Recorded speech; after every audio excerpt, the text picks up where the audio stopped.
Right, good evening, everyone. Welcome to Hope2Sleep's third webinar. So my name is Tim. I'm the Vice Chairman for the charity, and I'm going to be the moderator for tonight's event. So the webinar is going to be between 1 and 1.5 hours long, depending on questions at the end. If it's closer to 1 hour, then I win the bet. If it's closer to 1.5 hours, then Kath wins the bet. Just to remind you that we cannot see you, so please just sit back and relax. If you'd like to ask any questions, you can do so using the Q&A tab at the bottom of your screen, and we'll do our very best to get through them all. So we have 3 very special speakers and topics tonight. So first up will be Hope2Sleep's founder and CEO, Kath Hope, who's going to be talking about the signs and symptoms of sleep apnea. Following Kath will be the charity's chairman, Sam Backway, who is an NHS sleep specialist nurse, and is going to be talking about the typical pathway from getting diagnosed with sleep apnea to being on successful sleep therapy. And then I'm very excited to introduce our third speaker tonight. We've got comedian, travel writer, and patron of Hope2Sleep, Dom Joly, with us. And snorer. And snorer. Dom's been very open in the media about his sleep apnea, which has obviously helped to raise awareness. And he was even reviewing sleep gadgets on BBC Click last weekend. So Dom's very kindly taking time out of his very busy schedule to share his own personal story with us, for which we're very grateful. So thank you, Dom. Honestly, not that busy, I'll be honest. We will then wrap up with a Q&A. So that's enough of me. I would like to pass over to Kath.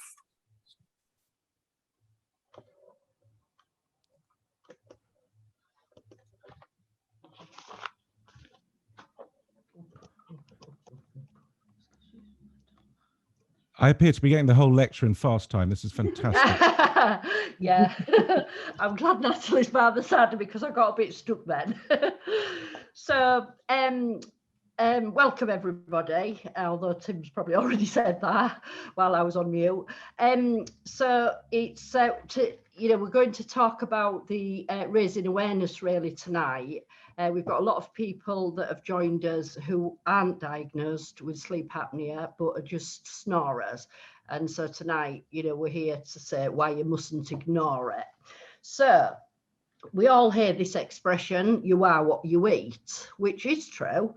But I always want to add, and I usually do mouth it, you are how you sleep. Because it depends, and this is whether you've got a sleep disorder or not. What happens the night before is going to affect on how you feel during the day. Obviously there is a link between eating and sleeping, and if people don't sleep very well, they tend to eat all the wrong food. And this is the same for us when we've got undiagnosed sleep apnea, because we actually don't know we're not sleeping. We think that we're, maybe I woke up, I used to anyway, 9 hours I've had, and I still feel like I want more sleep. So yes, there is a link, and this is why, for a long time they used to think that people with sleep apnea had to be overweight people. And there are, many of us, I could always lose a few pounds, but I said, when I turned up at the clinic myself, they thought I wouldn't have it. But they were very wrong, because I did, and I had it severe. But I have to say, a lot of people say to me, well, how come your weight's okay? Which actually it isn't at the minute since lockdown. But it's because I battled all my life to make sure that I didn't, I've always had to watch what I eat, because I look at food and I put it on. But watching your own mum yo-yo diet all her life had an effect on me. So I am sure that I could very easily have ended up obese. And in fact, at one of my own sleep consultations, Professor Steyer, who is also one of our medical advisors, I said to him, I feel a bit of a fraud when I'm at your clinic, because there's some really, really poorly people here, and I feel like I shouldn't be here. And he said, you must never, ever think that, Kath, but I can promise you now that if you had let the weight pal on, you would be a very sick lady, and I thought, well, it's been worth all them battles, hasn't it? So you are how you sleep, and so hopefully, especially snorers tonight, will realise, by the end of the night, you must not tolerate bad night's sleep through snoring, which is obviously our specialism. So sleep disordered breathing is an umbrella, for a few breathing issues that most of you will probably have heard of. Obstructive sleep apnea, which comes because of literally obstructions in the airway. Then there's central sleep apnea. The best way to describe it is the brain forgets to breathe.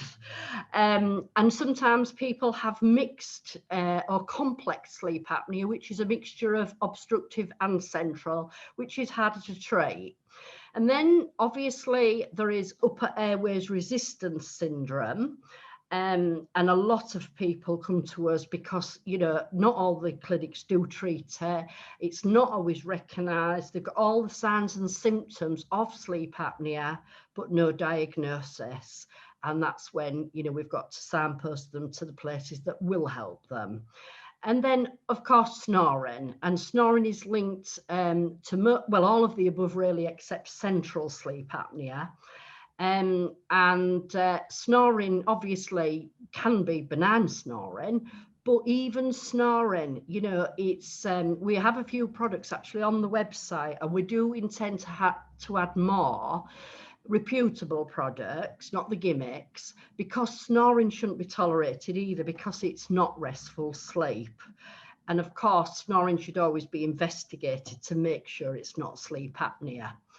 So often people, in fact, Dom was just telling us he'd been out not long ago and he came across two people and he couldn't believe it. Two people with sleep apnea, and we were often amazed. And I know myself, before we started the charity, I felt very, very alone, but we're not alone. In the whole world, the latest statistics are 936 million worldwide. And just in the UK here, 8 million of us. Now, 8 million aren't diagnosed. So obviously, it's our job to shout it from the rooftops so that those 8 million people who are struggling through life now, thinking they're okay in the sleep, apart from a bit of snoring, which they, think isn't really. Sorry, Kath, those are 8 million undiagnosed, you think? Those are 8 million. And probably 85% are undiagnosed. Right. So it's quite a shock, really. And it wouldn't surprise me if the figure wasn't higher. And actually, I'm not really sure whether this figure is just adults either, Dom. Because if you add children to it, 1 in 30 children have sleep apnea. And bless them, it goes so undiagnosed in the children. And of course, that affects the sleep of the whole family as well, the parents. So, it's we're not on our own. And as time goes on, you will meet lots and lots of people. And you need to also think of your own family if you are diagnosed, because it does run in families. So, always, be aware, listen to them, have they good sleep? Do they snore? Because this does run in families, and untreated it is quite a concern. Sorry, I've got so many questions. So it is a hereditary thing? Yeah, there's a question and answer at the end, Dom. Okay, sorry. I'm kidding. I'm kidding. No, I'll be quiet. Sorry, I'm kidding. No, because it is hereditary. And this is where I come from, where I'm talking about the causes of obstructive sleep apnea. And if you can look at some of these causes, they are what we're born with. Like nasal blockages, deviated septum. Obviously, people can get that through a rugby accident, but a lot of people are born with a deviated septum. They're born with narrow nose passages. Congestion tends to run in families. Allergies does. Swollen turbinates. I've had surgery on mine, which doesn't cure the sleep apnea, but it certainly helps me breathe better in the masks. The large uvula, that's the dangly thing at the back, when you look in the mirror. Now that... is that your Adam's apple? Sorry. No, it's the dangly thing. Sam, are you better at explaining that? Tonsils? The thing that dangles down between your tonsils. I've never been in. I don't know. Right, Yeah. get a mirror out at the end. It tends to vibrate as well when you sing or shout. So that can get stuck in the airway. And in actual fact, what we've noticed is that people who get woken up by apneas, because not everybody does, is often because the uvula gets stuck and choking them, which is why they actually wake fully. After a breathing event. Obesity, yes, that can run in families. Like I said to you, I've had to fight my whole life, to keep the weight managed well. Overuse of alcohol, that explains why, the morning after alcohol.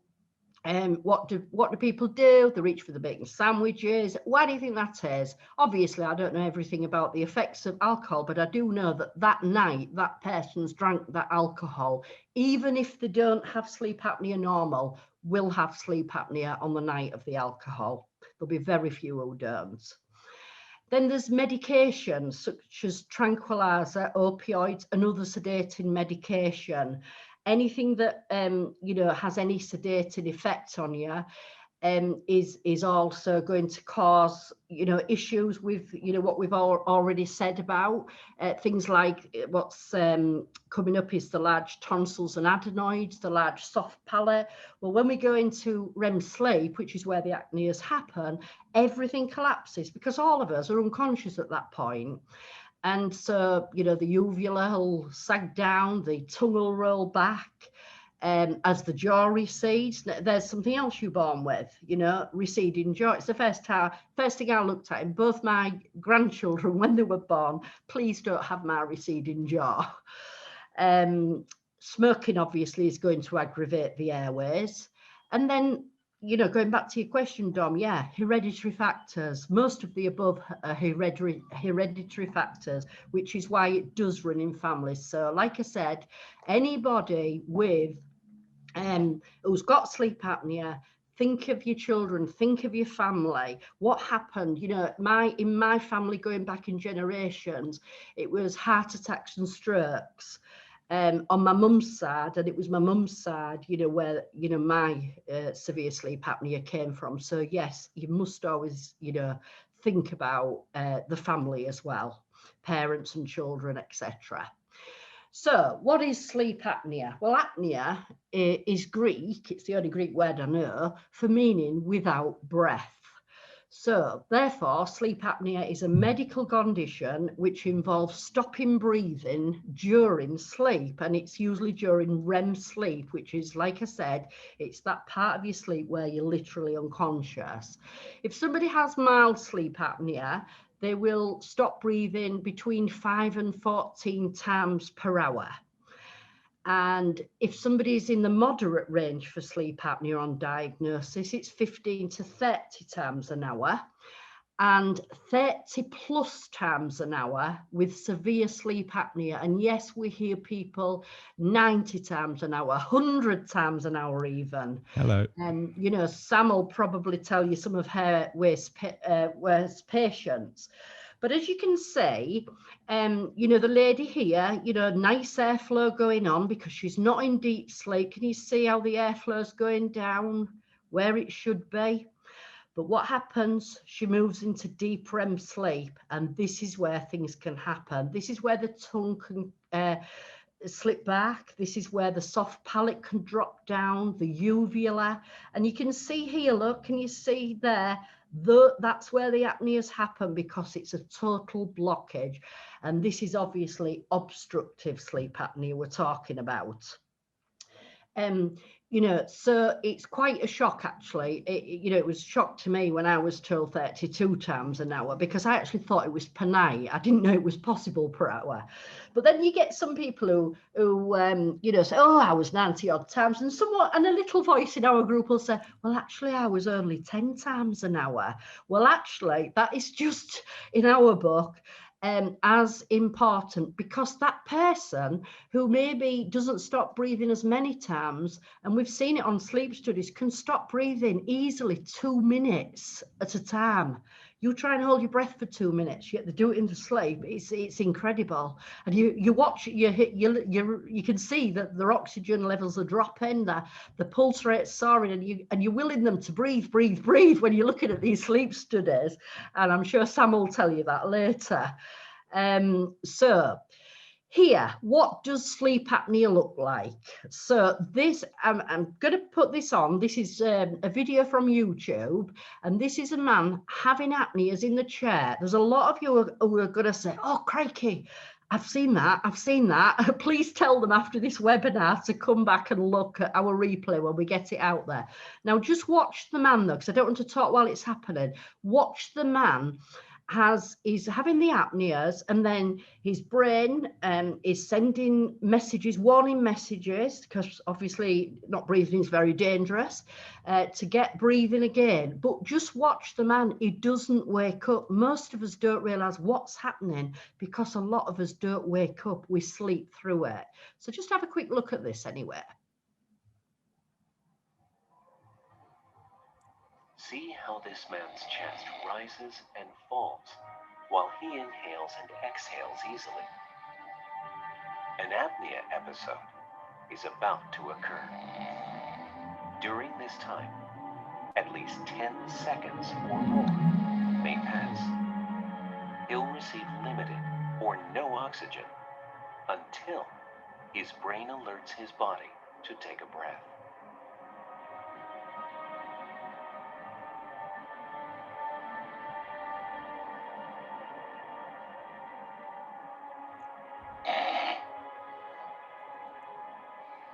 People with apnea who do not use their CPAP device may repeat this same experience over and over throughout the night. Could this be you? That literally is me. I can't believe you filmed me in my fucking house. Yep. I'm sorry. Yeah, it's quite scary, isn't it, Dom? And you know, sometimes when people say, oh, I don't care, I'm not going to use my CPAP, I think, you know, a video of them sleeping for the night would soon change the minds. But what's weirdly, is that's very different from the sort of traditional snore, isn't it? That's literally someone sort of waking up and gasping for breath. Yeah, and that's what happens, you know, and obviously 32 times an hour for me, probably higher for you.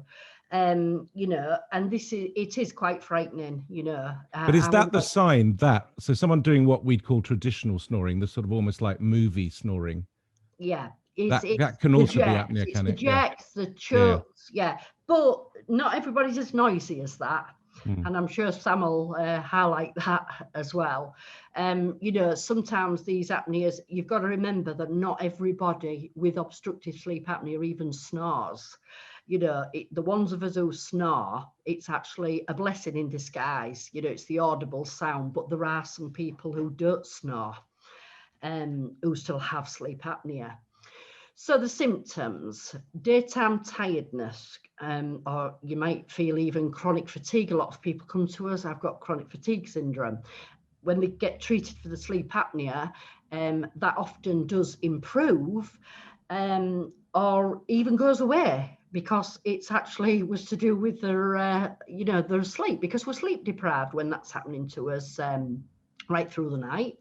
Obviously, snoring is a symptom. Sudden awakenings from sleep, which you've just seen, and it doesn't always wake you completely up. That's the trouble. It never woke me up. You know, I just slept through it all. Regular nighttime bathroom trips. That happens a lot for the simple reason that people, you know, some people are woken up by the apnea and they think, oh, I must need the loo. So off they go to the bathroom, come back, you know, sometimes it'll happen again a few hours later.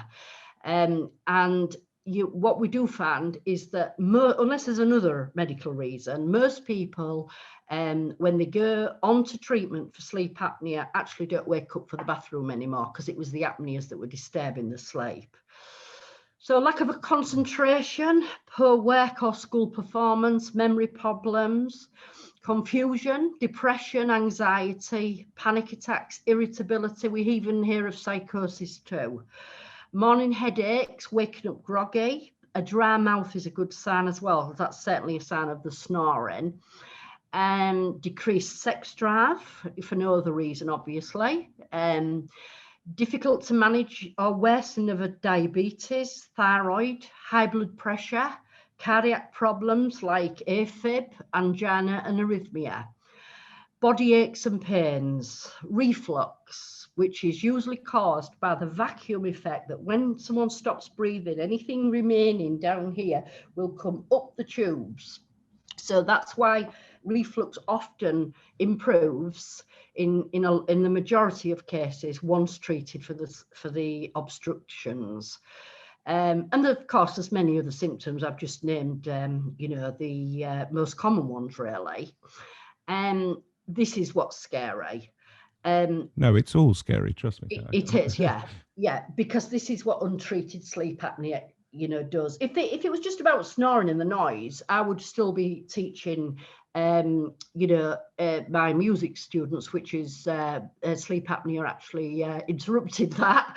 But it's because I know how serious it is.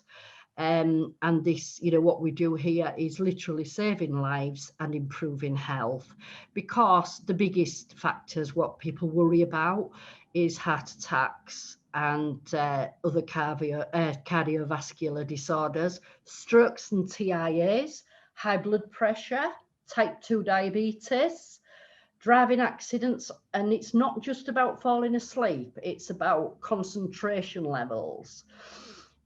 Obesity, because obviously, as I said, people reach for the wrong food because they're absolutely tired out, even though they don't realize it.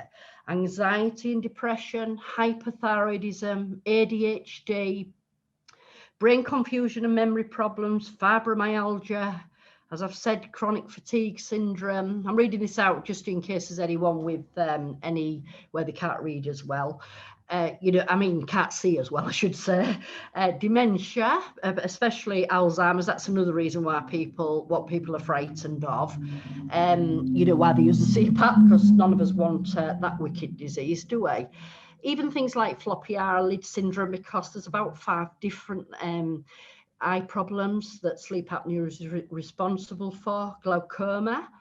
And then we've got asthma, sleep paralysis. That's horrible. I used to have that probably about 4 times a week out of 7 before I was diagnosed with sleep apnea. What's sleep paralysis? Sorry.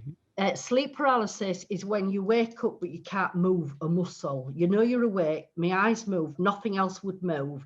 It feels like someone sat on your chest squeezing every part out of you. Some people even see awful images as well, like hallucinations. And I used to be laid there, and I used to will John to look at me to help me, because it feels like you're dying. All the breast. And are you actually asleep still then, or it's? Yeah, now what it is, I realise now, in my case anyway, it's because maybe a bad apnea has thrown you right out. Instead of throwing you just into the later stages of sleep, it throws you bang into awake, but you're still paralysed from your REM sleep.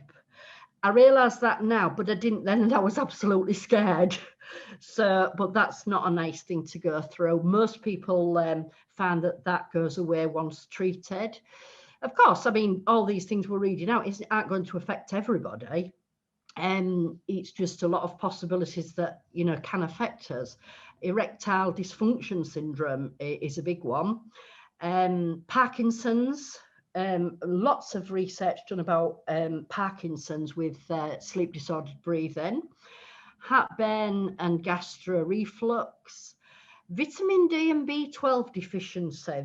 A lot of us do seem to have that, and that's always worth checking.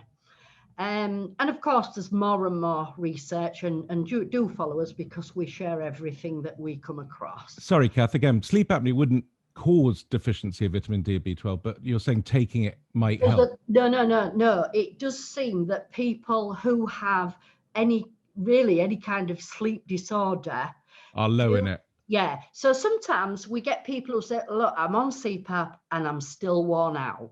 So the first thing we say is, right, as long as you're using your CPAP for the full night's sleep, as long as your CPAP therapy is going well, now it's time to get checked for vitamin D, B12, thyroid and diabetes. And you can guarantee every time we say that, somebody comes back to us later and said, oh, I'm so glad you said that, because my vitamins D way down, or B12 or whatever. So always worth checking. And you can just get pinprick checks from Medichecks. So, this is me anyway. And a lot of you know my story, so I'm not going to go through my own story. But as you know, it was a long journey to my diagnosis, mainly because they weren't looking for it back then, which was 15, 16 years ago now. You know, they were looking for it in obese men and certainly not in people like me. I was stopping breathing 32 times an hour, and I didn't even think I was stopping once, and neither did my husband. But I know my daughter's listening and I know what she's thinking. So yes, my daughter did hear me having apneas. Okay, Katie. Sadly, my mum did pass away from a heart attack at 49 years old. We're not aware of any heart issues she had. It was the first heart attack she'd ever had. But yes, we do know she had sleep apnea when I got diagnosed, because, as I've said already, it does run in families. So I was a very embarrassed snorer all my life, hated staying away. You know, where other people could hear me. My biggest issue, like I said, there's all those different things that can affect us. And I was very lucky, unlike my mum. You know, I still don't have high blood pressure or anything like that. And I remember in Parliament once saying, you know, I was so lucky because I just struggled, you know, mentally with anxiety and panic attacks. And as I said it, I thought, I'm not lucky at all. Anybody who has had any sort of anxiety, depression or panic attacks, it's hell on earth. And I'm sure there's a few heads nodding, but that's how it affected me. I ran a very busy music school. So when I used to, probably about 18 months, I had a full crash out of chronic fatigue, mental exhaustion, but I thought it was because of the hours I was working. But when I got diagnosed, I was working even more hours, and that didn't happen. So it was definitely all linked. Kath, can I ask, if you get sleep apnea, does it mean you've always had it, or does it sometimes it can start at a certain time? Yeah, if I can trace mine back to childhood. But there are some people where it's only as they've put weight on. Right, if it's only weight related, there's a chance they can, you know, they can get cured. But usually what happens is, as you age and you lose muscle tone as well, the sleep apnea does get worse. But you know, loads and loads of us do say, oh, now I realise I had it as a child. A lot of people had it as children. I'll just say this actually, which won't part of my talk, but there's a really good success rate for tonsillectomy in children of a cure.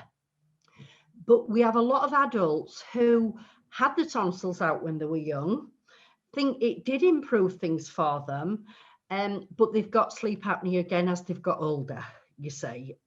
Don't forget, these adults didn't have the tonsils out for sleep apnea because they didn't even know sleep apnea existed. They had the tonsils out for recurrent infections, but it did affect the sleep as well. When was sleep apnea discovered? I've forgotten now. Was it about 90? Somebody else might have the answer in the chat. Really recently? I mean, I think it was about 1983 or something. No, it's been known about a long time because Dickens spoke about it. You know, was it the fat man who used to fall asleep all the time? 1965, Natalie's just brought it up. 1965, it was discovered, but it wouldn't have been known about, you know, and they certainly didn't know how to cure it, apart from in severe cases, they would do a tracheotomy. And no one disputes it. There aren't people saying, oh, this doesn't exist, it's not a thing. It is completely accepted as a thing now medically. Oh, yes, that's right, yeah. But there wouldn't have been treatment, you see, back then. So anyway, so that was me. I definitely can trace mine back to childhood. So how do we help? Well, we raise awareness, both online, and we usually go around the UK as well in the motorhome when we're not in a pandemic. We support diagnosed patients and the families, especially those on CPAP and ventilation. participate in research and studies, testing, sourcing and selling reputable sleep and comfort products on our website, which, as most of you know, is how the main funding for our charity does come, which means we don't have to charge membership fees and everything else is free. All support, I should say, and things like this. So we work with sleep clinics as well, those who are really interested to try and help the patients better. Because it's not just about the medical side, it's the comfort side. You've got to be able to sleep, those on CPAP, with a mask attached to your face all night, and that can be challenging at first, but with good support, I would say 99% of people, with good support and with hard work and perseverance, it is, the most successful treatment. So we do support and awareness events, and we help other sleep clinics. Hopefully we'll be heading to Swindon next May, Sam, if things go well, and we'll hopefully be going to Yeovil probably in about January. So we do travel to support the clinics at their support events as well. And we, of course, a lot of we provide the private Facebook group and the public forum. But we can't do this on our own. So how do you help? Please, as you know, and as a lot of you do anyway, follow us on social media, on all your channels. Natalie, by the sound of me, she's trying to get us on more active on what's it called? I always forget the name. Instagram. I'm not very good on Instagram because I like my computer. I'm clumsy on the touch screen. So yeah, Natalie. In fact, I've just remembered I had a gentleman who I was helping on my way home traveling. I think it's Saturday, and his message, what was it? I cannot believe you guys have only got 565, I think it was, followers. This was on Instagram. So I said, Nor can I. Are you the biggest charity for it as well? The only two recognised charities is Hope2Sleep and SATA. And well, it's crazy. I mean, that's your problem right there, isn't it? It affects so many people and they don't know. I think that's crazy. That's right. Yeah. And the thing is as well, we're chugging here away and there isn't a lot of money for sleep. Yet, a lot, if only they'd come to the source of what could be causing those heart attacks, what are causing these strokes. But I've had it now for 3 years. I had no idea all those other things were it. I just thought, it was a stroke and whatever. But all those different stuff, you suddenly think, how many people have died or suffered and didn't know? My dad did. Yeah. What did your dad die of, Dom? Well, in the end, he died of cancer quite old, but he snored really badly, and he definitely had high blood pressure and all that kind of stuff. But snoring is still seen as kind of almost funny. It's like, not a joke anymore. Used to be. But even you will have, if you have a look, there are actually quite a few studies about cancer as well. We're not saying sleep apnea causes cancer by any means, but obviously the low oxygen desaturation is not going to help somebody who needs good oxygen. Is there an app on a watch that you can put on that would diagnose it? Say that again. Is there an app on a watch that if you had on that would kind of diagnose or warn you had apnea? Because that's what we need, isn't it? Yeah. There are things that have there's some of these apps where they can actually they record the sound. So listen to your snoring. Are you pausing? Because it's not just so much the snoring, it's the pauses. So there are some apps, but then you get some things that'll measure your breathing, but it ain't measuring your oxygen, or some that measure your oxygen, it ain't measuring your breathing, but they can still give you a good idea and cause. Because if there was an app that was on every iPhone that just let you know you possibly got sleep apnea, that would be massive, wouldn't it? Yeah. Possible, but... and the ones people do use oxygen monitors, and the low oxygen will often wake them from sleep. So all these things are good, But obviously, it's a full sleep study that you need, to actually prove this. I haven't a clue what time it is because I'm just worried that Tim's going to tell me off. So, I have to say, you haven't drawn breath for 35 minutes. I don't think you have apnea. I have to say, it's brilliant. Do you reckon? Well, I've gone over time if it's 35 minutes. So all I'm saying is please join with us on our different places. We need to support each other as well in our private Facebook group. As I said, not enough money goes into sleep. Thank you for the donations. A lot of you give us them even when you shop, which is so kind of you.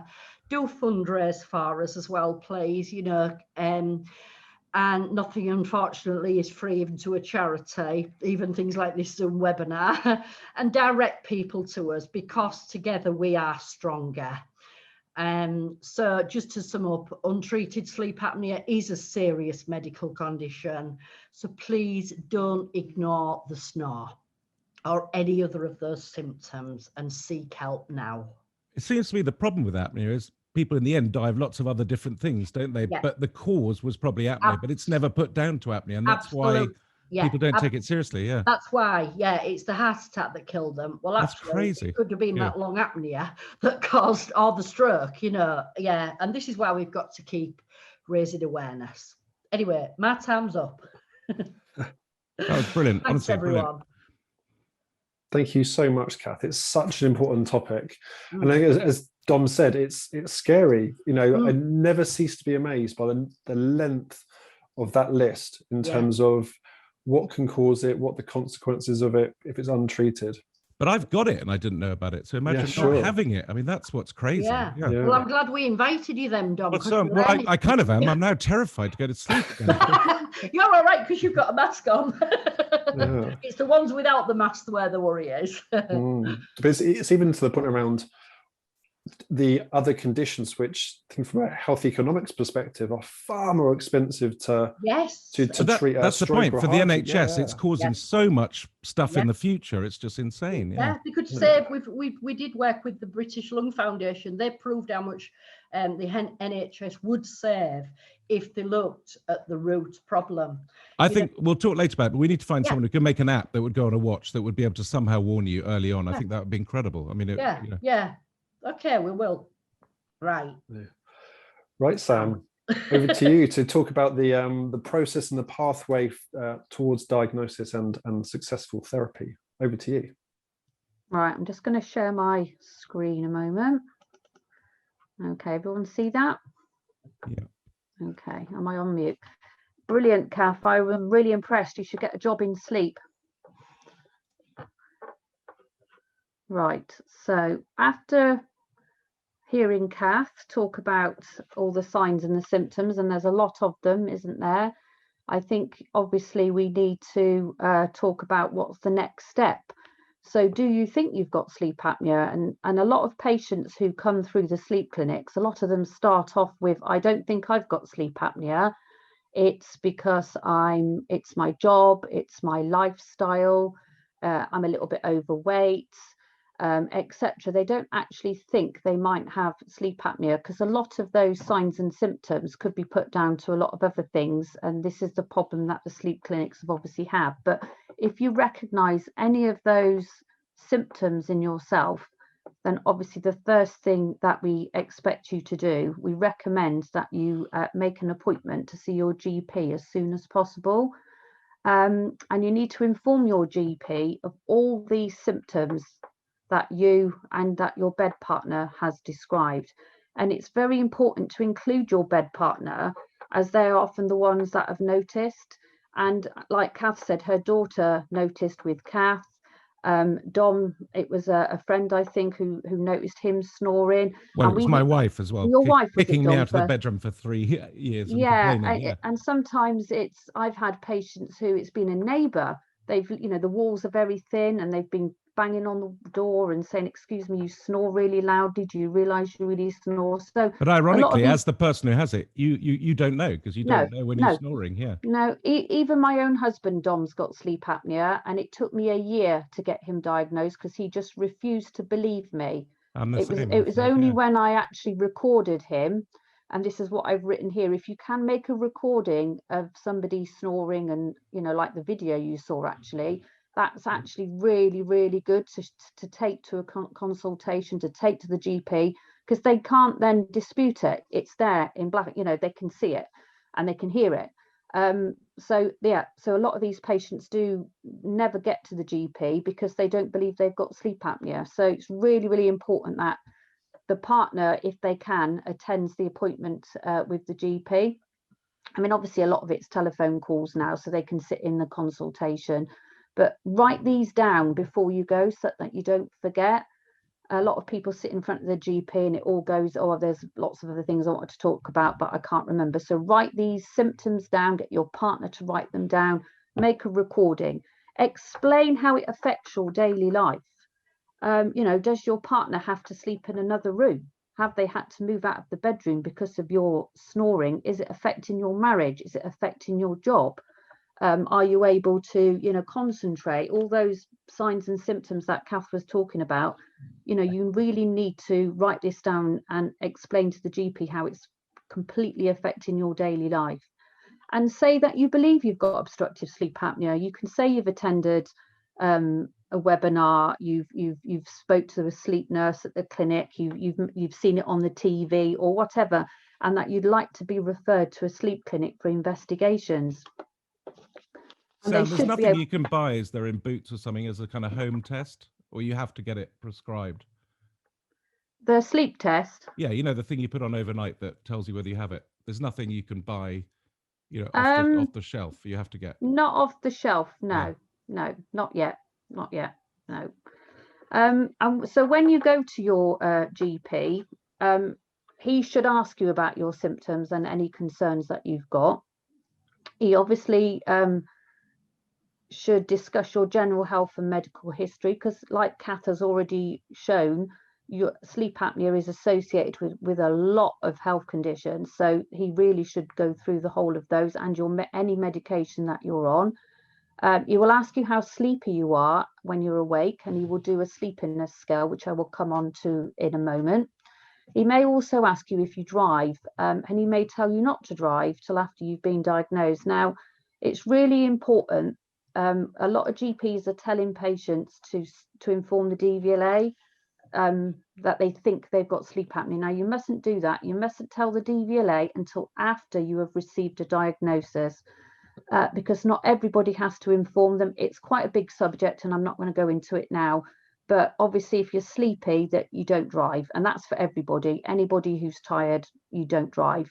But please don't tell the DVLA until after you've received a diagnosis. He may also offer you some lifestyle advice, how to get a good night's sleep, losing weight and stopping smoking. And in some cases, actually, GPs want you to do all that first before they refer you to a sleep clinic. And it's really hard when you want to get a referral. So insist that you get a referral. So this is the Epworth Sleepiness Scale. It's a bit blurry on my screen. I don't know if you can see that. And this is a scale which we use to measure general level of sleepiness. So as you can see, it's 8 questions with a scoring of 0 being never, 1 slight, 2 moderate, and 3 high. So you look through those questions and you score yourself. Now, it's very subjective, and obviously you've got to score yourself, but I would always ask your bed partner to also complete that sleepiness scale, because in my husband's case, he scored himself all 0s down there, but he was more like an 18 by the time I'd done my, he said he never falls asleep while he's watching the television. I think I ever saw him finish the end of a program. So both of you fill it out, do it in different colours or whatever, and take a copy of this to your first appointment with your GP. The clinics will ask for it again and again. You'll probably do it 2 or 3 times, but it's really important that you do it. And then obviously be as honest as you can. We often get sitting and reading 3, watching TV 3, 3, 3, 3, all the way down. And then when we get to the car bit, they put 0. Now, if you're scoring 3 on all the others, you're more likely to be scoring 2 or 3 on the car as well. So be really, really honest. They're not going to stop you driving, the DVLA. Once you're on treatment, you drive perfectly safely. All we ask is that you don't drive until you've been diagnosed. So once you've added all that up, you'll get a score out of 24. So 0 to 10 is normal, 11 to 14 is mild, 15 to 17 is moderate, and 18 to 24 is what we call excessive or severe sleepiness. So that just gives the clinics just a little bit of an idea of how tired you are.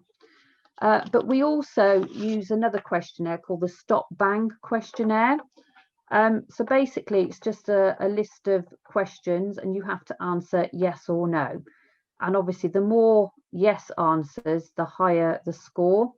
So just obviously go through those. A lot of these questionnaires are done pre-surgery. So obviously, a high risk of obstructive sleep apnea is if you score up to 8. So obviously, just go through that and score yourself how you feel you're doing on that. But some doctors will, like I said before, insist on doing blood tests and asking you to lose weight and stop smoking before they will actually refer you to a sleep clinic. And this can be really frustrating, especially when you know that you think you might have sleep apnea. And yes, losing a bit of weight and stopping smoking might help, but it's not going to help you in the short term. You need something to help you now.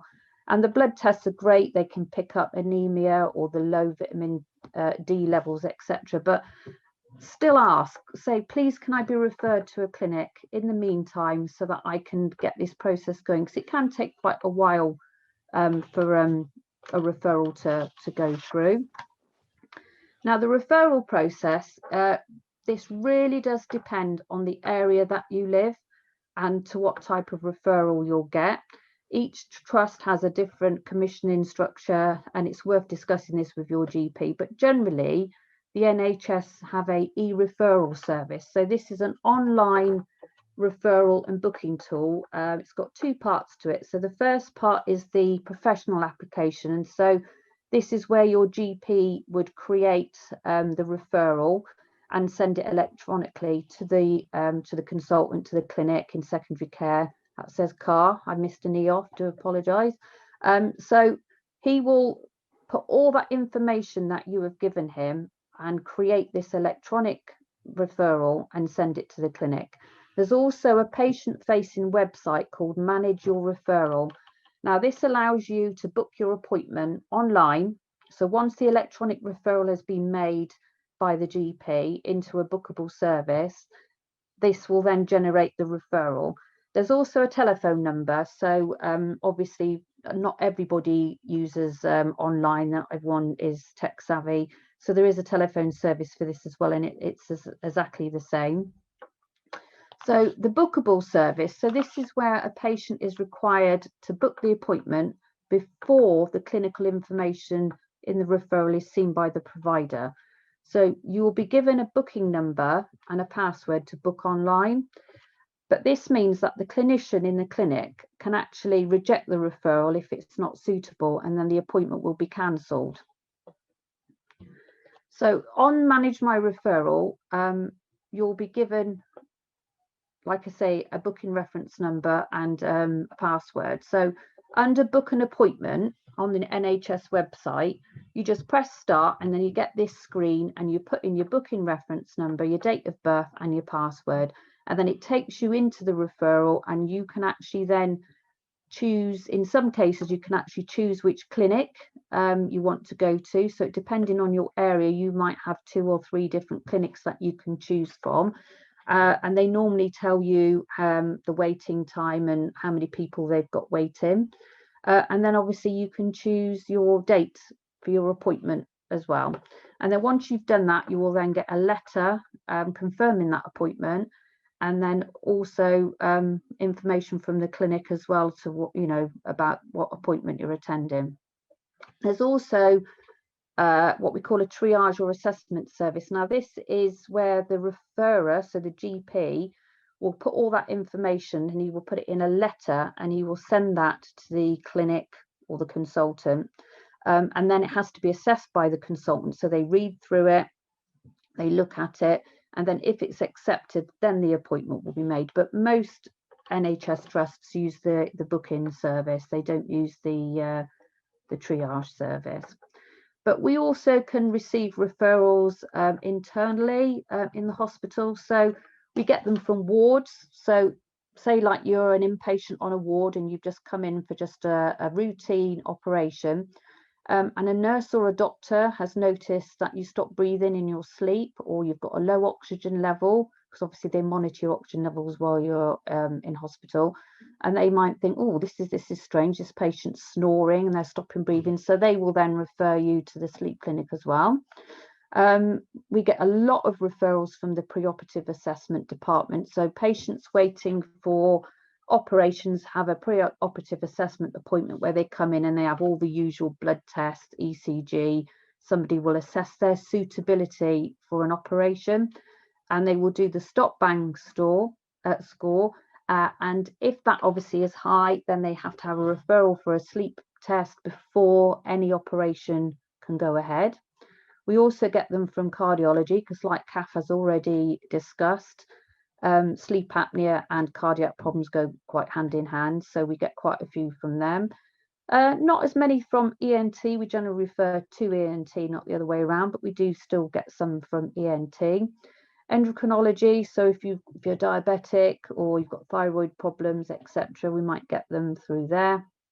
And also the specialist nurses that walk around the hospital, they often come across people with suspected sleep apnea. So there's often criteria for sleep studies, and clinics will have their own criteria for accepting referrals. Some actually will not accept snoring on its own. It has to have tiredness or witnessed apnea. So some of these clinics may ask for a referral to ENT first. Our clinic, the one in Swindon, they do like to have snoring, excessive daytime tiredness, history of heavy snoring, and witnessed apneas. And most clinics like those three things. And obviously, the more information you've got, better.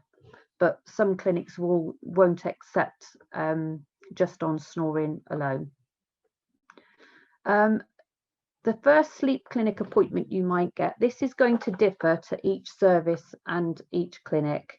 Some offer a consultation first, so you'll get to meet the consultant or clinician, and that might be by telephone at the moment, where again you go through your history, what the problem is, your signs, your symptoms, etc. But others, including my clinic, it's direct to test. So basically the first appointment that you get will be to pick up the test, to have the test without actually physically seeing anybody. So that's where the referral, you need to put as much information in the referral, because we won't be seeing you first. And then the sleep study will also be different depending on the hospital as well. There's some very big hospitals that offer lots of different sleep studies, and then there's smaller ones that only offer a few. So at the Great Western in Swindon, we are direct to test. So the first appointment is to collect an overnight sleep study device. This is worn for one night and then it's returned the next day. And we also do another ESS and as well as a sleep questionnaire, which just gives us a little bit more information about how a person sleeps, etc. Some sleep clinics give out equipment for 2 nights or 3 nights. So it really does depend on where you're going for that. So the sleep study equipment in Swindon, we use what we call a black flash device and a black shadow for our inpatient study. Now this gives us oximetry, which monitors your oxygen and your pulse rate. A microphone, so obviously we can hear you snoring. We can hear the pauses in your breathing. We can hear the resistance in your breathing. The nasal airflow is the little cannula that goes up the nose, and that's for the same reason we can actually physically see it on the screen, and it monitors the breathing. Movements, obviously we can see how restless you are. And position, we can actually see what position you were led in when you were having an apnea, where you led on your back, on your left side, right side.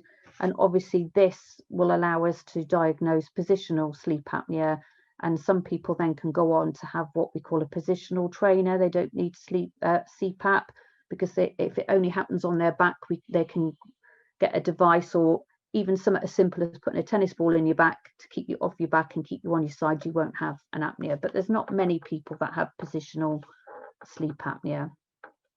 There's lots of other devices, obviously, lots of other clinics. This is just a couple of them. You've got the little wristwatch monitors. These only monitor your oxygen and your pulse rate. And like Kath says, not every patient is the same. Some people with sleep apnea don't actually drop their oxygen levels at all during the night, so these devices wouldn't pick that up. You wouldn't get any desaturation. So it's probably better to have like the one in the middle where they've got the thoracic bands and the abdominal bands, so you can, and that will actually monitor the breathing, and it'll tell you if there's an absence in breath as well. But some just use oximetry, and they use it as more of a screening tool. So if it comes back negative, and they generally have 2 or 3 nights, and then you might go on to have a better sleep study. A lot of clinics have inpatient sleep studies. So this is where you would be admitted for 1 night into the sleep lab, the sleep room. But again, this depends on the clinic you've been referred to and why. It's an overnight investigation of your breathing, your heart rate, your oxygen levels, and your movements during sleep. And it may also involve monitoring the stages of sleep if necessary. So this is where they stick the electrodes on your head, on your jaw, and even on your legs and arms. And this would involve being attached to various pieces of recording equipment, and also a video would record you. They're normally used to detect more complex sleep conditions, but we have used them for sleep apnea before. Now, in the event that you can't obtain a sleep clinic referral, so like you've got a GP who's really reluctant on referring you, and he's encouraging you to lose weight, etc., then, and you're desperate, you can purchase a sleep study from Hope2Sleep. You can then pass this on to your GP with evidence of the sleep breathing. But we always encourage people to try the NHS first, because obviously there's a cost to this. And also some of the clinics will use the study from Hope2Sleep as evidence, and actually start a patient on treatment without doing another study. But some sleep clinics will insist on doing another study just so that they've got their own data recorded, which is fine, but it just takes that little bit longer. Okay, and like Kath has already mentioned, don't ignore the snore. It's really, really important that any of these symptoms that you're experiencing, you get looked at. It might be nothing, but it's really important that you get looked at. Thank you.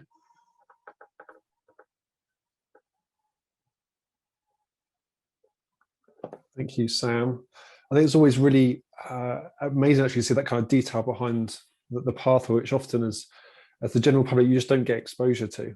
So to have that kind of, to see how you progress from GP through to sleep clinic is really valuable. Thank you. Just looking at some of the questions coming through. There's people facing challenges, which I think Kath and Sam are trying to type answers to frantically, but also just stories of people whose lives have just been completely turned around by first their diagnosis, but then being on successful therapy. People who've had their marriage saved, transformed their health. Several people calling out Sam in particular for being an absolute star and a marriage saver. There you go. So thank you. And so I'd like to pass over to our very last guest and special speaker this evening, Mr. Dom Joly, who's going to share a little bit about his personal story. Well, thank you, Dom. Thank you. Mainly, I'm going to share just how ignorant I was of a lot of something that I have, which is crazy. Firstly, can I start off with something vaguely funny? The bad news is no one has ever looked cool in an apnea mask, and there must be a market for someone to make something a bit better looking. But it not only saved my marriage, but it actually stopped me ever leaving my wife, because I couldn't ever just bring all that machinery with a stranger. People just don't know what it is. And I think what I find really interesting about apnea is it's A, something I honestly had no idea about at all. B, I got diagnosed with it literally by chance. If I hadn't been in a room where I met someone I could have probably gone on for another 10 years. And I think what's really insidious about it is I think it causes a lot of things that people then get. And so that's why it's very difficult for people to sort of focus on it and get attention on sleep apnea. I also think there is just the problem with snoring. And snoring's kind of, it's always been a bit of a joke. It's full staff. It's like, oh, your dad snores, or I had to move away. But actually, it's so serious, just on a level of your partner can't sleep, all that sort of stuff. And the irony is, I actually slept really well. That was one of the things why I would have never picked it up. I just assumed that people had sleep apnea, were tired all day, couldn't focus. And actually, I used to pride myself on the fact that I could sleep so well, I'd fall asleep straight away. Whereas my wife not only couldn't sleep, but was kept awake by me snoring. So the irony that actually I wasn't sleeping properly was weird. And I still don't quite understand, because I had very, very severe, I think it was up to 90 an hour. You said, Kath, I can't remember the exact thing, but it was very severe. So I was basically not getting REM sleep. And yet I didn't fall asleep in the day. I didn't feel, so it was a bit odd like that. But a lot of those other symptoms I've had, and I've never even thought about they could have come from that, like acid reflux, anxiety, that sort of stuff. So basically the story was I've always snored. Well, I don't think I've always snored, but my dad snored, I've snored, but it didn't bother me because I was always asleep. And my wife in the end just said, I can't sleep here. And so we went into separate rooms, and it was a sort of funny thing. It's like, oh, he snores and stuff. And I was in London. I sat next to this guy by chance. He introduced himself, and I said, what do you do? And he said something like, I'm Dr. Sleep. And I thought, is this guy some sort of high-end drug dealer? Like, who is he? And he ran a private sleep clinic in Harley Street. So I jokingly said to him, God, if there was any way you could cure my snoring. And he said, well, you joke about it, but actually, if you do snore that badly, it could be serious. Come and see me. So I went to see him. He gave me the thing that you take home overnight. I put it on, did it, gave it back. And then I went to see him the next week, and he said, you have very, very serious sleep apnea. You're stopping breathing up to 90 times, is it a minute? I can't remember but really an extraordinary amount. And he said, honestly, like, I'm surprised you don't have brain damage. And he said, honestly, if you don't do something about this in 8-10 years time, it's going to be strokes, stuff like that. And it terrified me. It really terrified me. And so he showed me this machine, which was a small Philips Dream Station. And I didn't know what mask to get, because there are lots of different types of masks to get. So I got one that just goes under my nose. And pretty much ever since then, I've had that, and one that Sam gave me. And it's not my favorite thing in the world. It's not a great look, but it definitely, I don't snore anymore. So I'm back in the same room as my wife. B, there was definitely a moment at the beginning where I maybe I wasn't aware that, I always found it difficult to get up in the morning, but I just thought everyone did. They were groggy, blah, blah, blah. I definitely felt better. I think as it goes on, that sort of effect wears off, but I definitely think I sleep better. I'm aware I don't snore, which is a good sign. And when I look at my readout, I can never quite understand it, but there's the AH, is it, which is, it was something very high at the beginning, and now it seems to be very good. And I don't have a problem that a lot of people seem to have, which is that their masks don't fit or they leak, and there's nothing more annoying than that. I've just been incredibly lucky with a mask. Yeah, but I'm just shattered by what I saw tonight, because I just assumed that it was such a big thing that people knew about it. And actually, it's crazy now thinking about it. It's only when you're aware of it that it's a bit like when your wife's pregnant, you suddenly notice babies everywhere, sort of thing. So now every time I mention sleep apnea, someone will go, oh yeah, I've got it. But it's not something anyone seems to talk to each other about. It's very odd. It's not something you discuss, and I'm not quite sure why. I always said it was a bit like Fight Club, where it's like, first rule of Fight Club is not Fight Club. But it's weird, because actually people will go out their way in a restaurant. If you're with a couple and another couple, the wife will say, oh my God, he snores so badly, it's a nightmare. So it's not like anyone's embarrassed about sleep or anything. I just think people don't equate the lack of sleep, because I think you're not aware of it. It's almost like if you haven't had a good night's sleep, you're probably not aware of, you just think that's how I feel. I don't know. It's a very odd thing. And also, if you do start wearing the machine, it prevents things, therefore you don't have them. Therefore you're not aware that you would have had them. Do you see what I mean? It's a very odd thing to promote, actually. I hadn't realized how complex it was, but those list of things of the symptoms are quite extraordinary. And apart from anything else, it's just clear. Like, if you diagnosed everyone who had it and you could help even 30%, you'd be saving so much money and expense on the NHS 10 years, 20 years down the line. But for me, I now think, I used to laugh at my dad snoring and I'd record him and it was a joke. But I now think, I'm sure that was a cause of a lot of issues. And there must be a lot of people with that. It's very weird. Hindsight. So, I mean, if there are this amount of people, there must be some very well-known people with sleep apnea, are there not? Can you find us them, Dom? You're in the best place. But generally, I just assumed there must be lots of them. What's he called with the big long hair? And he actually has Parkinson's now. Billy Connolly. He's got sleep apnea. Okay. Billy Connolly. Yeah. But did he talk about it at all, or? Well, No, he doesn't, not very often. no, he's got a lot of other issues. Has he not got a diagnosis of Parkinson's? Yeah, of course. Now, yeah. Yeah. Carrie Fisher had it, didn't she? Yeah, I'd love to talk to Billy's wife. She'd be interested. Tamara, yeah, it's interesting.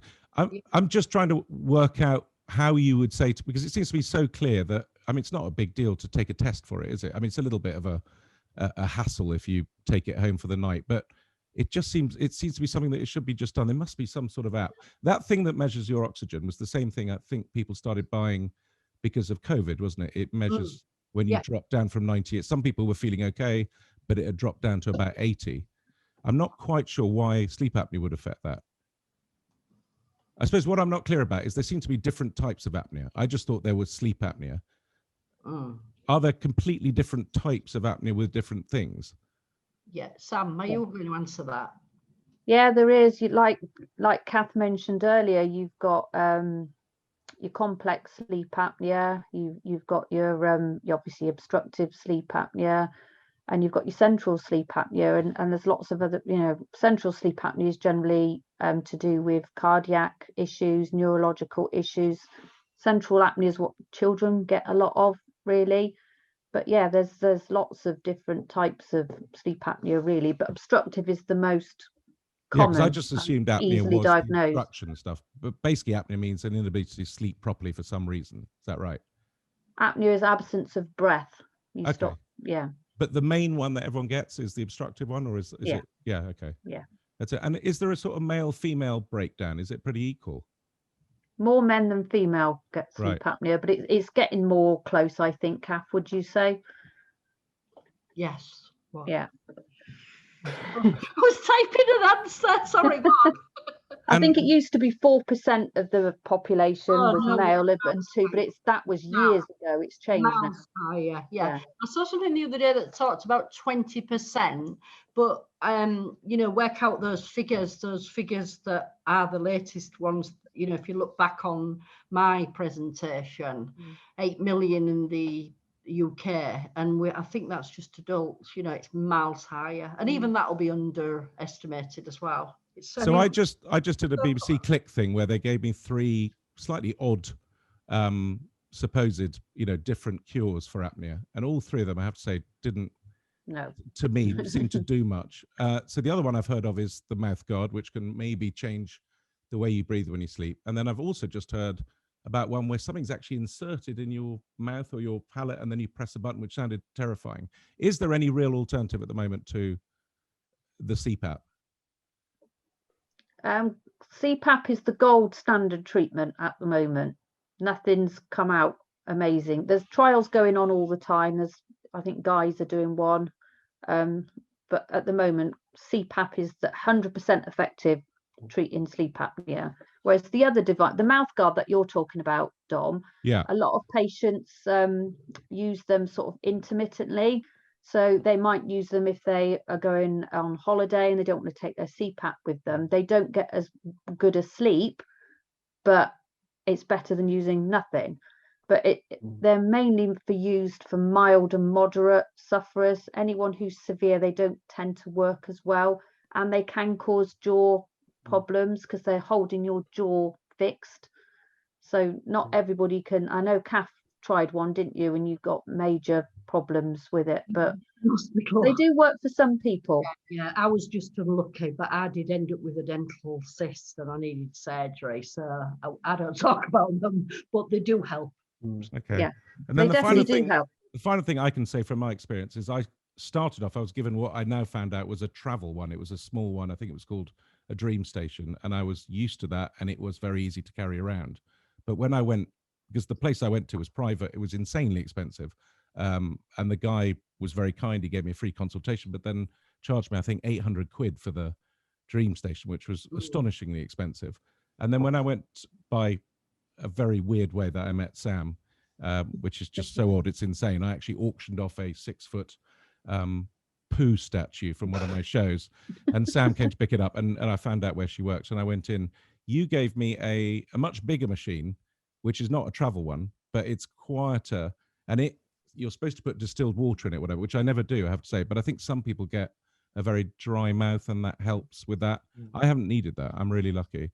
No, so you can take that off yeah. if you want. Yeah. Yeah. So the only other problem I think I have is occasionally I wake up and I have sort of like bedhead, but it's mask.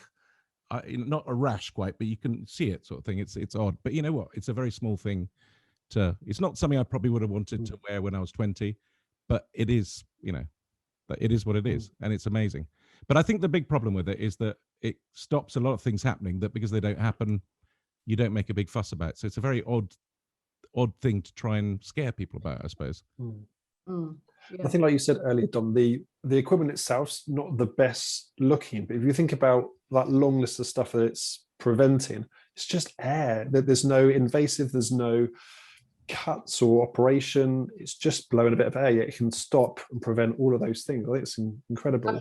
I absolutely agree there, Tim, and I feel very, very lucky that a severe medical condition can be treated without medication, either via CPAP or a mandibular device. Because obviously a lot of the things that sleep apnea has caused in people has caused medical conditions that they do need to take, possibly lifetime medication, and we know that they come with the side effects. I actually feel very, very lucky that it's just a mask in the dark when I sleep. I think it's encouraging that if 85% of people are still undiagnosed, of that 15%, there's still quite a high percentage who then aren't actually using their therapy effectively, because they're having problems with their mask, for example. Well, I read a lot of that, people saying that they find it uncomfortable and it leaks and it doesn't fit. I've been really lucky and had that, but it is difficult to find the one that, and some people find the full face ones quite a little bit claustrophobic. I mean, I've always just used the one under the nose, and I've been lucky. It seems to. That's fine. If you're a nose breather, that's absolutely fine, and it's better if you can, but not everybody. You can hear my nasal effects now. I speak nasally as well. I've had a few surgeries, and I cannot. Even I've tried it. I can't train myself, and I've had a sleep endoscopy proving that I'll never be a nose breather. But this is where the charity comes in. When these little issues come up, such as leaks or marks on the face, that's where, send them to the charity. Sometimes it's just a tip. Sometimes it's a product that might be £7 and it's life-changing. Yeah. People say, oh no, or why didn't I know about the hose lift when I was first diagnosed? £20 and it lasts for 10 years at least. It's definitely that's where our specialism. We don't try to give medical advice at all, because there's people like Sam for that, but we can always help with the comfort side. Almost always there's a fix. Did you manage to take to the mask quite quickly, Dom, or did you find yourself ripping off in the night to start with, or? No, I think I found it quite easy, actually, because again, I always slept really well, and I was really lucky. I didn't find it too invasive. Yeah. What did I find? I slept well, Tom. Yeah. Right through all those apneas, and when my ENT consultant, and he said, does it bother you? I went, no, because I sleep through all my snoring. It never woke me up. Some people are woke up, like I said. Some people do wake up, gasping, heart pounding. But for me, I just slept through all the apneas. Are we having a cup of tea? I've been brought something, sorry, by a very grateful wife. So where was we? Yeah, I suppose all I can say to people is I was really lucky that I didn't look for help, and I'm so glad that I had that weird meeting, because it would have probably caused me a lot of problems. So if you even think about it, for you, Dom. Yeah, someone was. So if you do even think about it, I mean, just go and have a test. It's not going to bother you. And if you do get it, having the CPAP, it's not that big a deal. I mean, I'm joking about it, being a bit clunky and stuff, but who cares? Like, I mean, you know, it's so, it has been amazing for me, and I can feel it does a good thing. And it's even easy when I travel. It's fine. My other worry when I traveled was people looking at this machinery in your suitcase and thinking, what the hell's this? But actually, most people seem to be quite aware of it. It's fine. So, Yeah, they do. Yeah. Have you lost weight, Dom, since you've been diagnosed? well, I did straight after it because I panicked and I was really good for about 3-4 months. But unfortunately, pandemic lockdown has. Well, yeah, I've put someone on the lockdown. So yeah, I'm probably back to sort of what I was. But, Oh, really? Yeah, I think so. Yeah, I was at the hairdresser's today, and I was telling her what we were doing tonight, and so she went, "Isn't that the chubby man?" Oh, so I said, "Oh, I don't think so." So she had a look, did my hairdresser, and she went, "Oh, he's lost weight." I said, "It might be because he's rude." Well, you always have to be described as something tiny, fat, whatever. So I'll take chubby. It's all right. Yeah. It's normally, isn't that the unfunny guy, which is the normal one? So. No, she said handsome man as well. Weirdly, one of my dogs snores very badly and the other one doesn't. So do dogs get sleep apnea? Do I have to worry about them? Not usually Labradors, because as you know, we've got Labradors and we've got a lovely black puppy just like yours. And the first thing I did was stick my finger onto a pallet and just feel whether it's hard, because our last dog, who sadly a lot of you know we did lose early, when she was only 7 in September. She had a soft palate and she did snore quite bad. But I was joking. Dogs don't get sleep apnea, do they? But yes, bulldogs do. Oh, really? Yes. Oh, yeah. Well, they would, wouldn't they? Yeah. That's actually where they tested the sleep apnea 30-40 years ago, was on bulldogs. Yeah. They put trackies in them. Yeah, and he used a vacuum cleaner, but had it blowing instead of sucking in a tight confined place, and put the bulldogs in there. Yeah. And he found that the bulldogs, the sleep apnea was getting treated. So bulldogs and those type of dogs are usually the ones that do have sleep apnea. And I don't know the lifespan of a bulldog, but that would be interesting to know if they are living with, sleep apnea. Well, I'll tell you, he'll never wear a CPAP. So we can learn a lot from dogs, actually. 8 to 10 years. 8 to 10 years is the lifespan of a bulldog. Yeah, and whereas a Labrador is usually about 12 to 13 years, isn't it? Although we were unlucky. Well, I have to say, I find it astonishing that it's clearly such a widespread thing, and actually most people, if they don't have it, have never heard of it. And there must be something we can do. So I will try a lot harder. I'll try and find some more famous people. I did diagnose Adrian Childs when I walked across with it. Let's get Adrian with us. That's what we need. We need people who can speak on the pedestal. We do it, as best we can. But sometimes people like yourselves have got a louder voice. Yeah, no, Adrian's very good with that. So I will do that. But there must be other people we can think of. So I'll have a think about it and talk to Adrian, because it is extraordinary. People don't talk about it enough. Yeah, we do. And the thing is, it's getting them to understand, no, the mask isn't giving us, we haven't got oxygen attached to it. It's just the air from our bedroom. That's the other thing. Because the most common question I had when Corona started, everyone was like, oh, can we use our CPAP if we, if we get Corona as a ventilator? And actually, at the beginning, people said no. And then some people were like, well, it might help. It seemed to be very confused advice, that. Over to you, Sam.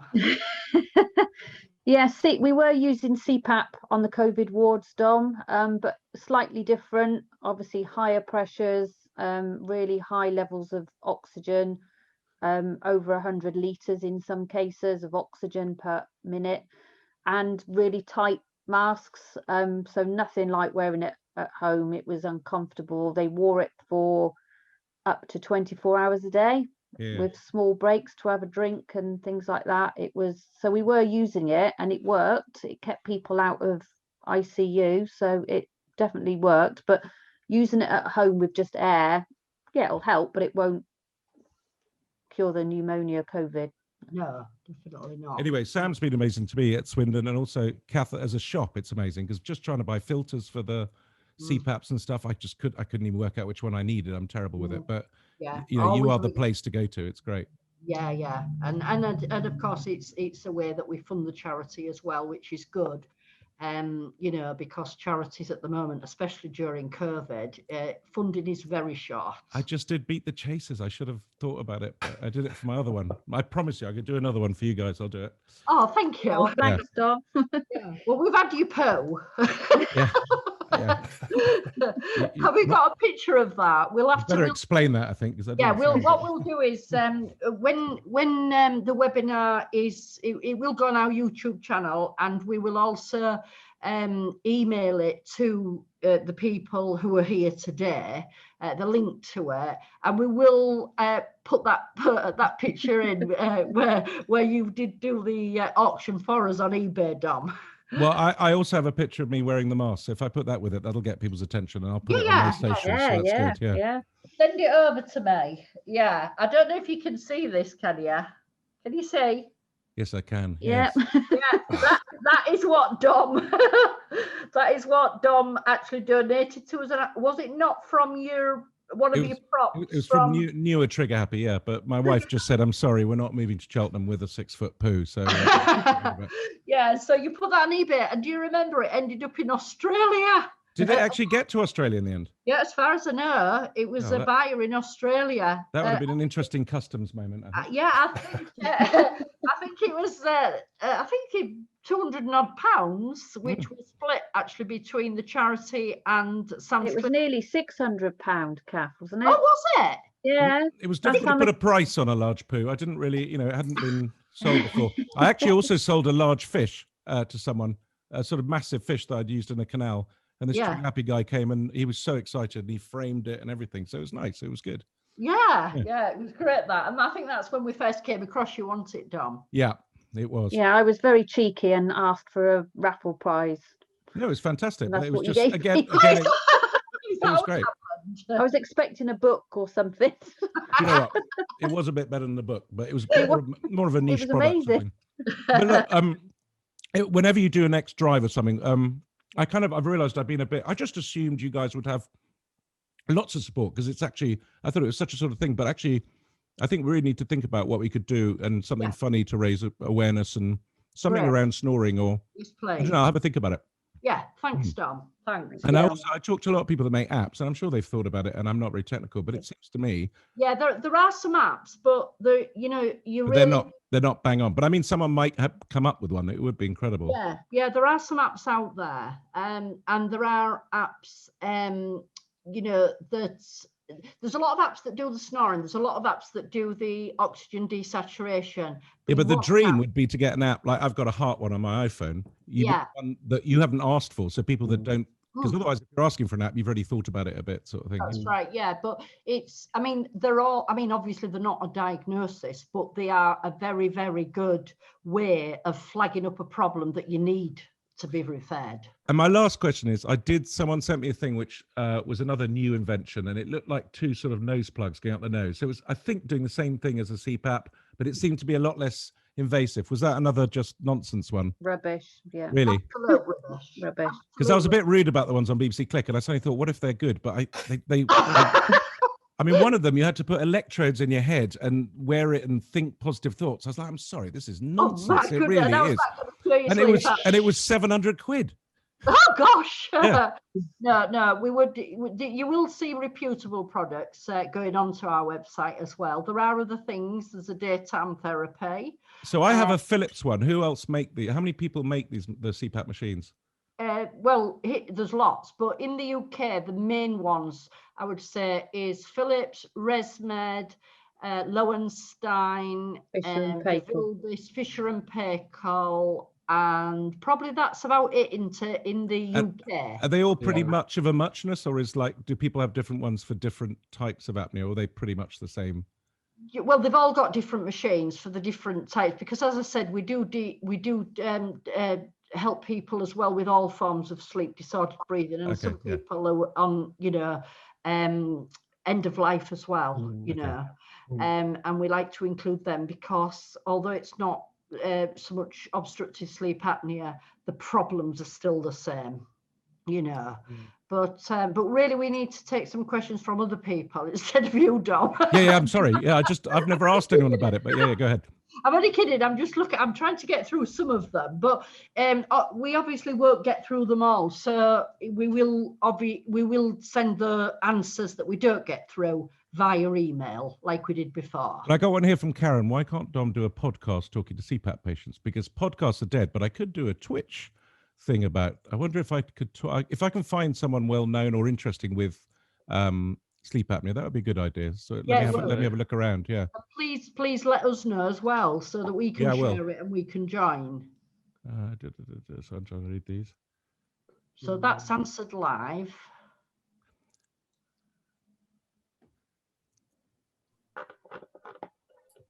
Thank you, Lisa, for saying it was a great webinar. Thank you.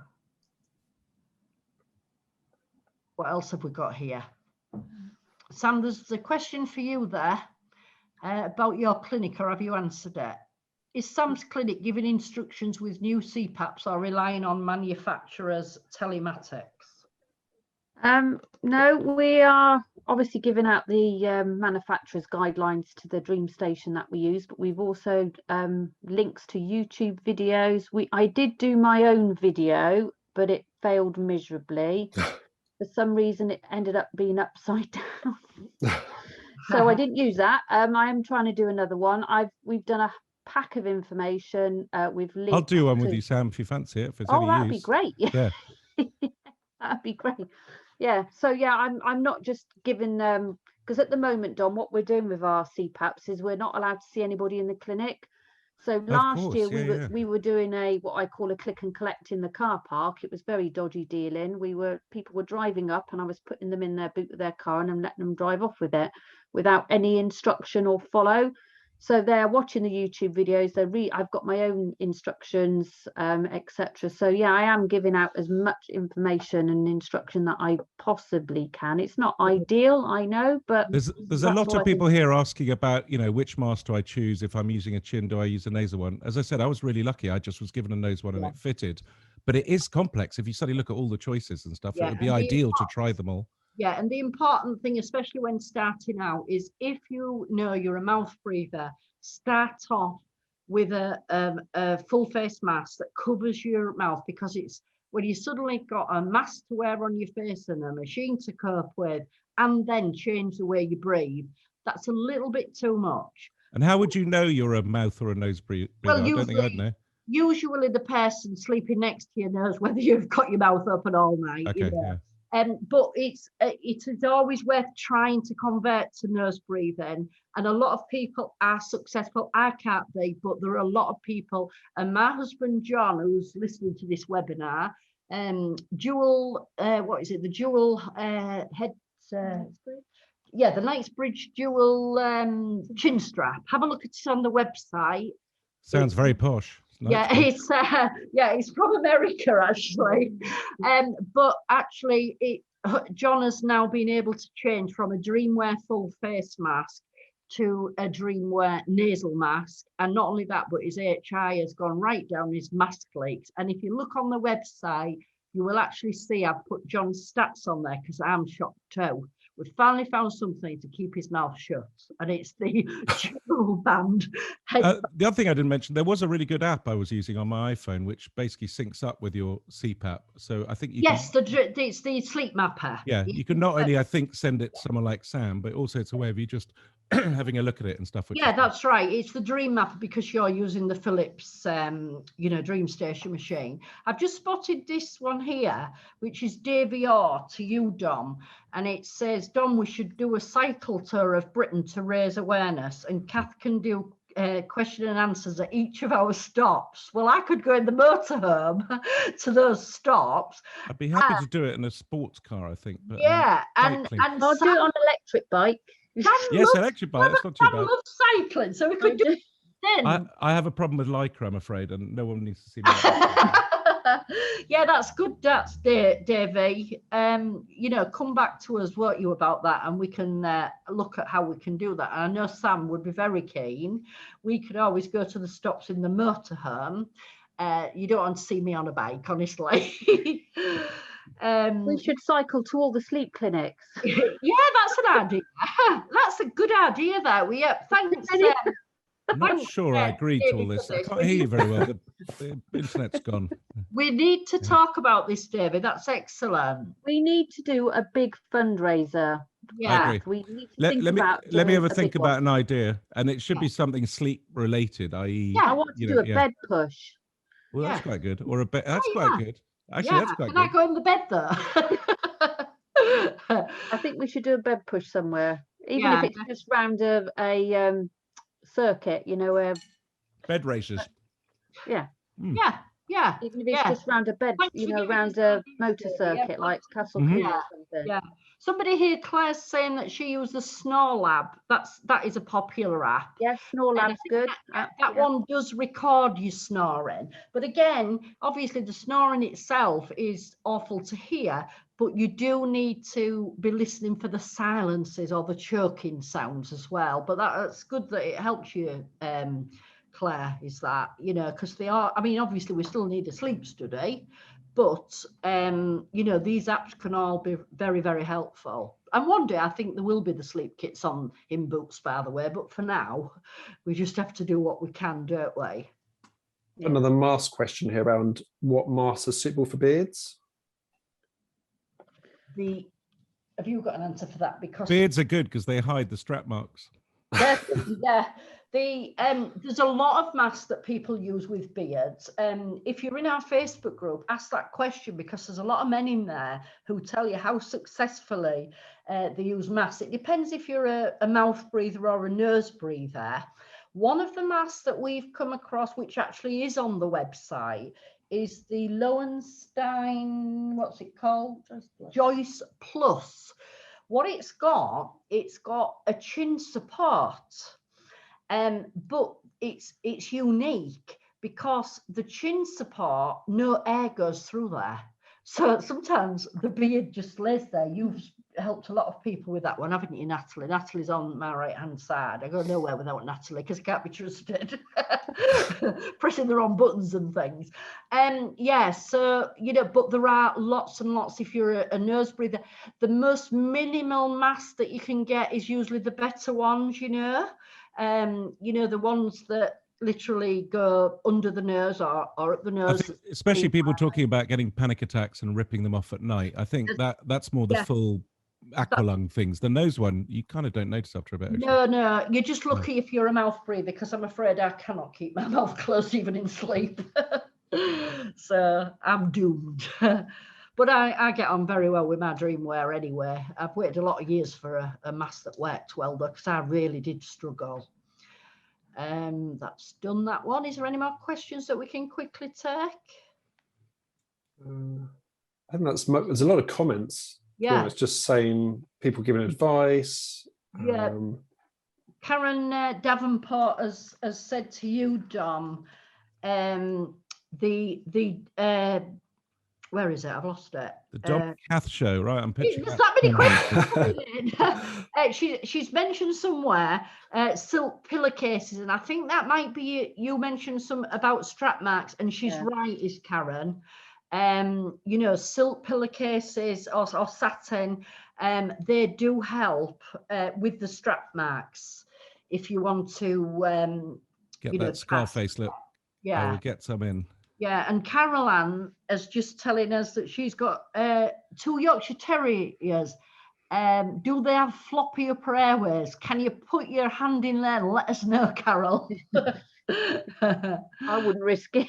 I wouldn't. Yeah, and somebody else, where was you, Natalie? You were just about to say Kath.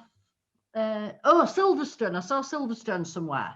Yeah, do the bed push around Silverstone. Yes, do the bed push around Silverstone. That would be great. Now, when you're actually stealing our motorhome to go to Silverstone, aren't you, in July? Yes. So do you want to have a word with them and ask them? Ask Lewis Hamilton to join in as well. Yeah, she'll ask Lewis Hamilton to join in, she said. Good idea there. Yeah, well, we've answered that, but Natalie will put that on the list when she goes in July. There's a good question here about whether all masks are interchangeable with all machines. So they all use a standard, I think it's a they're all standard. 22 millimeter 22 connection. That's you can use any mask with any machine. Practically, there's one exception, and I can't remember what it is now because somebody tripped me up and reminded me in the group, and I can't remember which one. Oh, what's that one then? Can't remember now. Okay. It might be one of the ones for the travel machines, but basically 99.5% of masks can be used with any machine, because people tend to think if they've got a ResMed or a Fisher & Paykel or a Philips that they have to stick to the same mask, and you definitely do not have to. You know, because that's why there's lots of masks out, because if you just look at the four of us tonight, you can see us all. 4 different types of faces. Are we all going to have the same mask? Nowhere. Nowhere. So, you know, it's definitely, don't ever think that, you know, and a lot of clinics know that, and a lot, you know, some clinics they might supply the Philips machines there, but they might supply ResMed masks, you know, but I think you, Sam, try to do quite a number of different I try and keep a large selection of different types of masks, even though they're trying to force me into one manufacturer, as you know. You're not going to win. I'm fighting at the moment. I'm probably going to lose. No, you won't. Fighting the big wigs, but yeah, I think it's really important to have a good stock of different masks, because like you say, everybody's different. We used to have what I called a dressing up corner, where we used to try, you know, we'd have masks that they could try on and obviously wash and clean, and it was much nicer than trying to just give one, which is at the minute I'm having to give out one type of mask with 4 different sizes to let them size themselves, just because of the whole COVID thing. I can't have a patient physically in front of me to fit a mask, which is really frustrating. Not allowed. So I've seen 2 more questions, and I wonder whether we should start to wrap up. Yeah. So first one from Philip saying about a family member who is being diagnosed but doesn't use her machine. Really worried about her, but she just won't listen. Is there any advice? It's a hard one, isn't it? If they don't listen, you need to get them to come and speak to us on here on Hope2Sleep and talk to other sufferers. Yeah. You know, we can't obviously make somebody wear it. It might just be that a machine doesn't fit, you know, a mask doesn't fit properly. It could be a simple comfort thing, and we might do something. I mean, I've had lots of patients over the years who've refused to use it, and then 3 or 4 years down the line have come back with their tails between their legs because they've had a stroke, they've had a heart attack, symptoms are worse, and then they've tried it and got on better with it. Yeah. So it really is. Yeah, I think people get on better with it when they've had that scare as well, don't you, Sam? Yeah. You know, because, you know, you tend to read like the long list I read out, but it ain't going to happen to you. Well, actually it does. And I know Dr. Park on one of his, I think it was his podcast, and he said, you know, people get the CPAP machine, they think, I ain't going to wear that. They put it in the wardrobe, or as he said from America, the closet. And it often doesn't come out until the heart attacks happened or the strokes happened, and then it gets dusted down and on it. And that's why we work so tirelessly hard here at the charity to try and catch people before the health, you know, issues arise. And like I said earlier, I wish I'd been diagnosed as a child. Definitely. Yeah. Definitely. And I think maybe if we go with the last question was, how do they get access to more of the support, maybe more of the community as part of Hope2Sleep? So I guess, for example, on Facebook, there's a public page, and then there's a private sort of group and community. So you can request to join it. I think you ask a few questions. You must answer the questions, and it's only so the admins realise, because there's a lot of people try to jump in our group to flog gimmicks. So we do need those questions answering, just so the admins know, oh, they're fine, let's let them in, you know, because we're very strict. But, you know, we protect the members. you know, as best we can, keep everything safe. Not everybody likes Facebook. We appreciate that. So there is a public forum called Hope2Sleep Guide. But I would always recommend the Facebook group, really, because it's a private group and nothing goes on your mainstream in Facebook.